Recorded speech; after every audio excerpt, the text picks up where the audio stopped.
पिलातुस हाकिम के हवाले किया। फिर पिलातुस ने सरदार काहिनों और सरदारों और आम लोगों को जमा करके उनसे कहा कि तुम इन शख्स को लोगों का बहकाने वाला ठहरा कर मेरे पास लाए हो, और देखो मैंने तुम्हारे सामने ही उसकी तहकीकात की, मगर जिन बातों का इल्ज़ाम तुम उस पर लगाते हो उनकी निस्बत न मैंने उसमें कुछ कसूर पाया। बस मैं उसको पिटवा कर छोड़ देता हूँ। वो सब मिलकर चिल्ला उठे कि इसे ले जा और हमारे खातिर बरअब्बा को छोड़ दे। ये किसी बगावत के बाइस जो शहर में हुई थी और खून करने के सबब से कैद में डाला गया था। मगर पिलातुस ने यीशु को छोड़ने के इरादे से फिर उनसे कहा, लेकिन वो चिल्लाकर कहने लगे कि इसको मसलूब कर, मसलूब। उसने तीसरी बार उनसे कहा, क्यों, इसने क्या बुराई की है? मैंने इसमें कत्ल की कोई वजह नहीं पाई, बस मैं इसे पिटवा कर छोड़ देता हूँ। मगर वो चिल्ला चिल्ला कर सर होते रहे कि वो मसलूब किया जाए, और उनका चिल्लाना कारगर हुआ। बस पिलातुस ने हुक्म दिया कि उनकी दरख्वास्त के मुआफिक हो, और जो शख्स बगावत और खून करने के सबब से कैद में पड़ा था और जिसे उन्होंने मांगा था उसे छोड़ दिया, मगर यीशु को उनकी मर्जी के मुआफिक सिपाहियों के हवाले किया। इस पर हाकिम के सिपाहियों ने यीशु को किला में ले जाकर सारी पलटन उसके गिर्द जमा की और उसके कपड़े उतार कर उसे क्रिमजी चोगा पहनाया और कांटों का ताज बनाकर उसके सर पर रखा और एक सरगंडा उसके दाहिने हाथ में दिया और उसके आगे आगे घुटने टेक कर उसे ठट्ठों में उड़ाने लगे कि ऐ यहूदियों के बादशाह आदाब, और उस पर थूका और वही सरकंडा लेकर उसके सर पर मारने लगे। और जब उसका ठट्ठा कर चुके तो चौगा उस पर से उतार कर फिर उसी के कपड़े उसे पहनाए और मसलूब करने को ले गए। और पहर दिन चढ़ा था जब उन्होंने उसको मसलूब किया, और उसका इल्जाम लिखकर उसके ऊपर लगा दिया गया कि यहूदियों का बादशाह। और उन्होंने उसके साथ 2 डाकू, एक उसकी दाहिनी और एक उसकी बाईं तरफ मसलूब किए। तब इस मजमून का वो नविश्ता कि वो बदकारों में गिना गया पूरा हुआ। और राह चलने वाले सर हिला हिलाकर उस पर लान तान करते और कहते थे कि वाह मकदिस के ढाने वाले और 3 दिन में बनाने वाले, सलीब पर से उतर कर अपने तई बचा।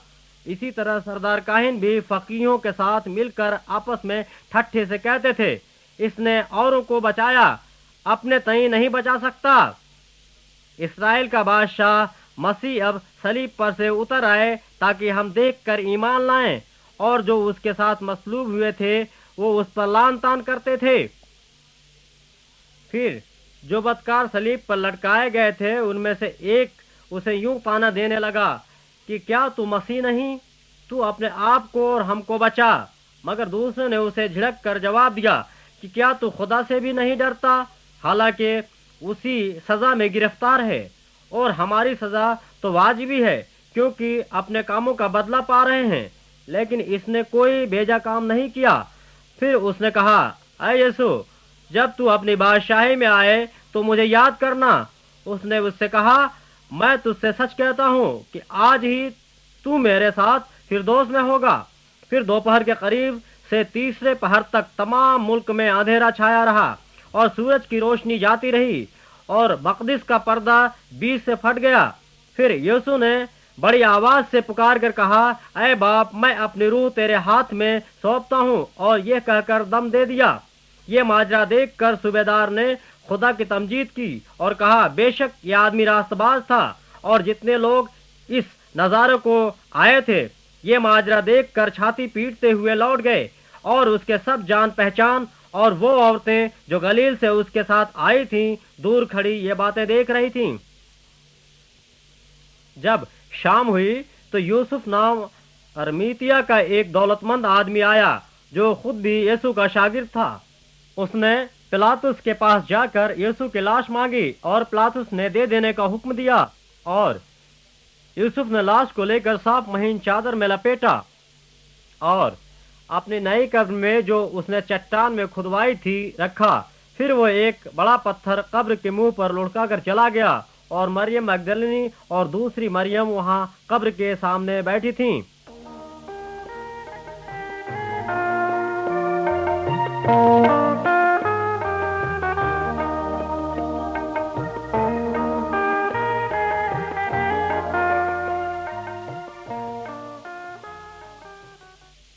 اور سبت کے بعد ہفتہ کے پہلے دن پاؤں پھٹتے وقت مریم مگدلنی اور دوسری مریم قبر کو دیکھنے آئیں، اور دیکھو ایک بڑا بھوچال آیا، کیونکہ خداوند کا فرشتہ آسمان سے اترا اور پاس آ کر پتھر کو لڑکا دیا اور اس پر بیٹھ گیا۔ اس کی صورت بلی کے مانند تھی اور اس کی پوشاک برف کے مانند سفید تھی، اور اس کے ڈر سے نگہبان کانپ اٹھے اور مردہ سے ہو گئے۔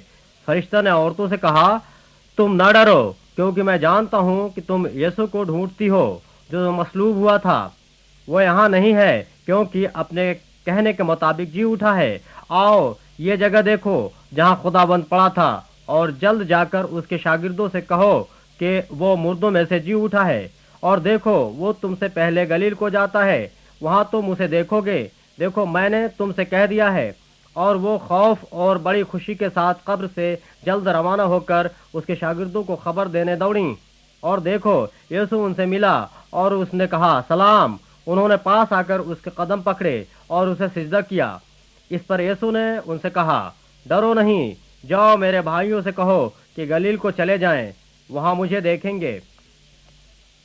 پھر اسی دن جو ہفتہ کا پہلا دن تھا، شام کے وقت جب وہاں کے دروازے جہاں شاگرد تھے یہودیوں کے ڈر سے بند تھے، یسوع آ کر بیچ میں کھڑا ہوا اور ان سے کہا، تمہاری سلامتی ہو۔ اور یہ کہہ کر اس نے اپنے ہاتھوں اور پسلی کو انہیں دکھایا۔ پس شاگرد خداوند کو دیکھ کر خوش ہوئے، مگر ان 12 میں سے ایک شخص یعنی توما، جسے توام کہتے ہیں، یسوع کے آنے کے بعد ان کے ساتھ نہ تھا۔ بس باقی شاگرد اس سے کہنے لگے کہ ہم نے خداوند کو دیکھا ہے، مگر اس نے ان سے کہا، جب تک میں اس کے ہاتھوں میں میخوں کے سوراخ نہ دیکھ لوں اور میخوں کے سوراخوں میں اپنی انگلی نہ ڈال لوں اور اپنا ہاتھ اس کی پسلی میں نہ ڈال لوں، ہرگز یقین نہ کروں گا۔ 8 روز کے بعد جب اس کے شاگرد پھر اندر تھے اور توما ان کے ساتھ تھا اور دروازے بند تھے، یسوع نے آ کر اور بیچ میں کھڑا ہو کر کہا، تمہاری سلامتی ہو۔ پھر اس نے توما سے کہا، اپنی انگلی پاس لا کر میرے ہاتھوں کو دیکھ، اور اپنا ہاتھ پاس لا کر میری پسلی میں ڈال، اور بے اعتقاد نہ ہو بلکہ اعتقاد رکھ۔ توما نے جواب میں اس سے کہا، اے میرے خداوند، اے میرے خدا۔ یسوع نے اس سے کہا، تو مجھے دیکھ کر ایمان لایا ہے، مبارک وہ ہیں جو بغیر دیکھے ایمان لائے۔ اور 11 شاگرد گلیل کے اس پہاڑ پر گئے جو یسوع نے ان کے لیے مقرر کیا تھا، اور انہوں نے اسے دیکھ کر سجدہ کیا، مگر بعد میں شک کیا۔ یسوع نے پاس آ کر ان سے باتیں کی اور کہا کہ آسمان اور زمین کا کل اختیار مجھے دیا گیا ہے، پس تم جا کر سب قوموں کو شاگرد بناؤ اور ان کو باپ اور بیٹے روح القدس کے نام سے بپتسمہ دو، اور ان کو یہ تعلیم دو کہ ان سب باتوں پر عمل کریں جن کا میں نے تم کو حکم دیا، اور دیکھو میں دنیا کے آخر تک ہمیشہ تمہارے ساتھ ہوں۔ لیکن جب روح القدس تم پر نازل ہوگا تو تم قوت پاؤ گے، اور یروشلم اور تمام یہودیہ اور سامریہ میں بلکہ زمین کی انتہا تک میرے گواہ ہوگے۔ یہ کہہ کر وہ ان کے دیکھتے دیکھتے اوپر اٹھا لیا گیا، اور بدلی نے اسے ان کی نظروں سے چھپا لیا۔ اور اس کے جاتے وقت جب وہ آسمان کی طرف غور سے دیکھ رہے تھے تو دیکھو 2 مرد سفید پوشاک پہنے ان کے پاس آ کھڑے ہوئے اور کہنے لگے، اے گلیلی مردو۔ تو دیکھو 2 مرد سفید پوشاک پہنے ان کے پاس آ کھڑے ہوئے اور کہنے لگے، اے گلیلی مردو، تم کیوں کھڑے آسمان کی طرف دیکھتے ہو؟ یہی یسوع جو تمہارے پاس سے آسمان پر اٹھایا گیا ہے، اسی طرح پھر آئے گا جس طرح تم نے اسے آسمان پر جاتے دیکھا ہے۔